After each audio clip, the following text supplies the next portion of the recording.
kula hormati, mboten supe rencang-rencang ingkang kula tresnani, langkung rumiyin monggo tansah ngunjukaken puji syukur wonten ngarsaning Gusti ingkang Maha Agung. Inggih awit panjenengan dalah kula tansih pinaringan kasaresan sehingga saged kempal wonten mriki kanthi boten wonten alangan satunggal punapa.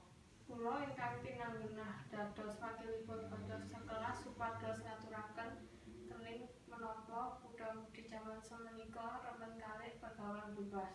Wonten adicara menika kula badhe ngaturaken menapa sebabipun para muda-mudi remen pergaulan bebas.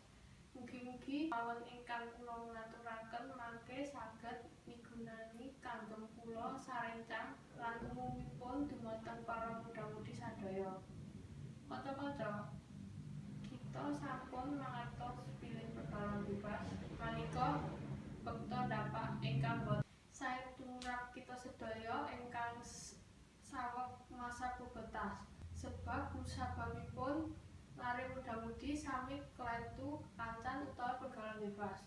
Inggih menika faktor keluarga.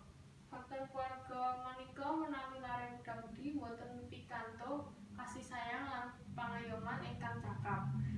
Dadosaken para muda-mudi ngucali kasih sayang wonten jawi. Inggih menika saking rencang-rencang. Menawi boten waspada saged terjerumus pergaulan bebas. Kirangipun pangertosan babagan agama, faktor menika ugi ndadosaken penyebab kelentu pergaulan. Faktor lingkungan, para muda-mudi kedah saged milih sinten ingkang sae dipun dadosaken rencang lan ingkang boten sae. Pergaulan bebas sagedipun ngatasi kanthi ningkataken keimanan ingkang takwa kita dhumateng Gusti Allah. Cara lintunipun kagem ngindari pergaulan bebas inggih menika nyaluraken baktinipun ingkang positif, saged njaga emosi ugi mikiraken masa depan. Mekaten ingkang kula